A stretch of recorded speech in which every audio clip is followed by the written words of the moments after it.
अस्सलाम वालेकुम एवरीवन, मैं हूं मोहम्मद तलहा और आप लोग देख रहे हैं तलाश फेस एकेडमी। आज हम लोग कवर करने वाले हैं सेकेंड ईयर का 12th लेक्चर, जिसमें हम लोग कवर करेंगे हमारे दो इंपॉर्टेंट टॉपिक्स। एक है इलेक्ट्रिक फ्लक्स और दूसरा electric flux through a charged sphere.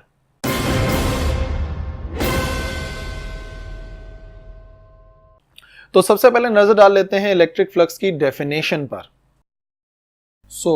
अगर डिफाइन करते हैं इलेक्ट्रिक फ्लक्स को, तो इलेक्ट्रिक फ्लक्स की पहली डेफिनेशन ये हो सकती है कि the total number of electric lines of forces passing through any area is called electric flux. यानी कि किसी भी एरिया से कितनी number of electric lines of forces pass हो रही हैं, तो उनकी काउंटिंग जो है वो कहलाती है इलेक्ट्रिक फ्लक्स के बराबर। और अगर मैथमेटिकल डेफिनेशन देखना चाहें तो it is defined as the scalar product, यानी कि डॉट प्रोडक्ट भी कह सकते हैं, बिटवीन दो चीज़ें हैं, एक है इलेक्ट्रिक इंटेंसिटी और दूसरा है एरिया वेक्टर। ठीक है, यहाँ पर हम एरिया की बात कर रहे हैं जो कि एक वेक्टर क्वांटिटी है। और मैथमेटिकली हम लिख सकते हैं कि जो इलेक्ट्रिक फ्लक्स है फाई से शो करेंगे और वो आ जाएगा ई डॉट डेल्टा ए।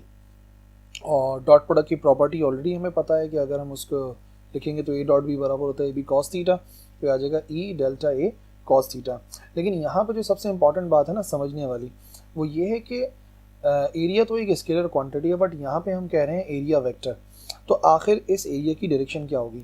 तो याद रखो, अगर कोई भी सरफेस है, मिसाल के तौर पे मैं एक सरफेस सपोज कर रहा हूँ, ठीक है, ये एक सरफेस है, एक प्लेन सरफेस। हमसे कहा जाए कि इसके एरिया की क्या डायरेक्शन होगी, तो याद रखो ये जो एरिया है ये है area normal to the surface.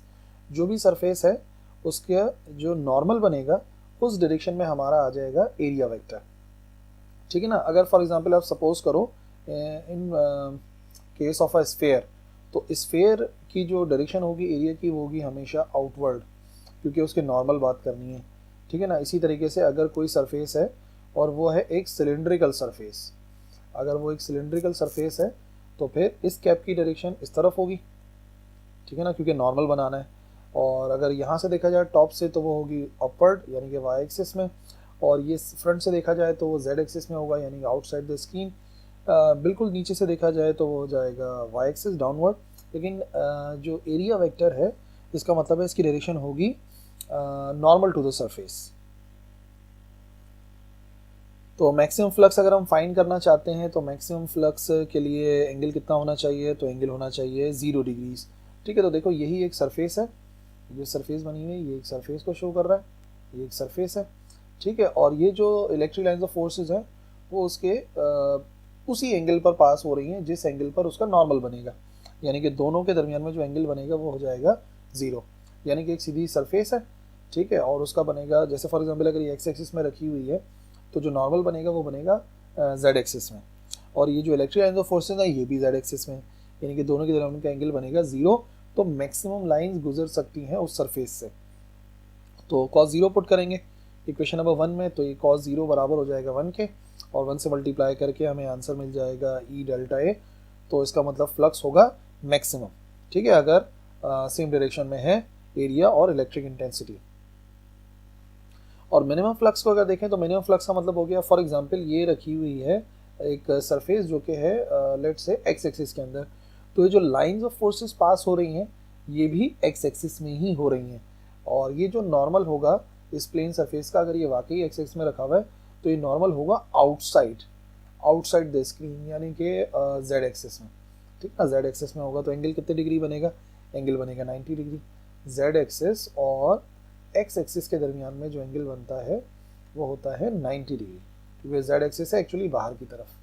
तो 90 डिग्री अगर वैल्यू पुट करें तो cos 90 हमें पता है 0 के बराबर होता है, और अगर cos 90 0 है तो cos 90 की जगह पे आ गया 0, और 0 से मल्टीप्लाई होगा ई और डेल्टा ए, तो फ्लक्स आ जाएगा 0।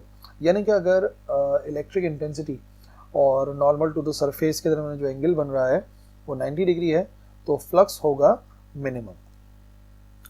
उसके बाद एक और सवाल है हमारे पास, और वो है electric flux through a sphere. ठीक है, तो हम एक स्फीयर सपोज कर रहे हैं।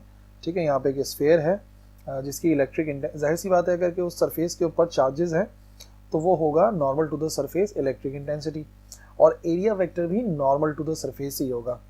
तो हमने कंसिडर करा है एक isolated point charge positive Q, ठीक है, और वो सेंटर में है, यहाँ पर कहीं पर है एक इमेजिनरी स्फीयर के, जो लाइंस ऑफ फोर्सेस हैं Q से वो यूनिफॉर्मली स्प्रेड हुई हैं स्पेस में around radical cutting the surface of the sphere. जो स्फीयर है नॉर्मली कट कर रही है, ठीक है ना, इलेक्ट्रिक लाइंस ऑफ फोर्सेस। तो इलेक्ट्रिक फील्ड की डायरेक्शन नॉर्मल है, और मैंने बताया क्योंकि स्फीयर बन रहा है तो स्फीयर का जो एरिया की डायरेक्शन है वो भी नॉर्मल होगी।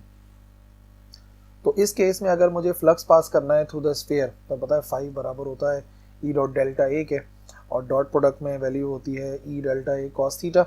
तो क्योंकि electric line of forces normally pass हो रही हैं सरफेस के, ठीक है, तो एंगल बनेगा 0 और कॉस 0 बराबर होता है 1 के। तो अगर कॉस 0 की जगह पे 1 पुट कर दें तो फ्लक्स का आंसर आ जाएगा phi is equal to E delta A. और इलेक्ट्रिक इंटेंसिटी ऑलरेडी हम पढ़ चुके हैं, वो बराबर है 1/4 pi epsilon naught Q upon R square. और डेल्टा है ए जो है वो शो कर रहा है surface area of the sphere, और क्योंकि स्फीयर की बात हो रही है तो उसका सरफेस एरिया होता है 4 पाई आर स्क्वायर। तो जहाँ पे लिखा हुआ था एरिया वहाँ पे हम लिख सकते हैं 4 पाई आर स्क्वायर, और इलेक्ट्रिक इंटेंसिटी की जगह पे उसकी वैल्यू, ये आ गई इलेक्ट्रिक इंटेंसिटी की वैल्यू, ये आ गया डेल्टा ए की वैल्यू। तो 4 पाई आर स्क्वायर से 4 पाई आर स्क्वायर कैंसिल, तो क्या बचा, यहाँ बचा क्यू और यहाँ पे बचा एप्सिलॉन नॉट। तो देखो बात सीधी सी ये प्रूव हो रही है कि जो फ्लक्स है, टोटल फ्लक्स, वो डिपेंड कर रहा है सिर्फ और सिर्फ चार्ज पर और परमिटिविटी ऑफ फ्री स्पेस पर।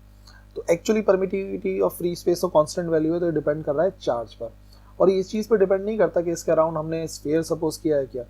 देखो अगर मैं इसके अराउंड सपोज कर लेता एक स्क्वायर या रेक्टेंगल समथिंग कोई भी शेप, तो उससे भी पास होता उतनी ही लाइंस ऑफ फोर्सेस जितनी के स्फीयर से पास हो रही हैं। तो ये मेनली जो डिपेंड कर रहा है वो किस पर डिपेंड कर रहा है, क्यू पर। और अगर मैं स्फीयर ही सपोज करता लेकिन वो स्फीयर थोड़ा सा बड़ा होता तब भी उससे पास होने वाला फ्लक्स उतना ही होता, यानी कि वो सिर्फ डिपेंड करता है उस वैल्यू ऑफ क्यू पर, चार्ज पर, जो कि रखा हुआ है इस स्फीयर के सेंटर में। सेट आज के लेक्चर में इतना ही है। आई होप समझ में आ गया होगा इलेक्ट्रिक फ्लक्स और इलेक्ट्रिक फ्लक्स थ्रू स्फीयर। जो भी क्वेरीज हैं आप कमेंट्स में पूछ सकते हो, आई विल रिप्लाई। आज के लिए इतना ही काफ़ी है। अल्लाह हाफिज़।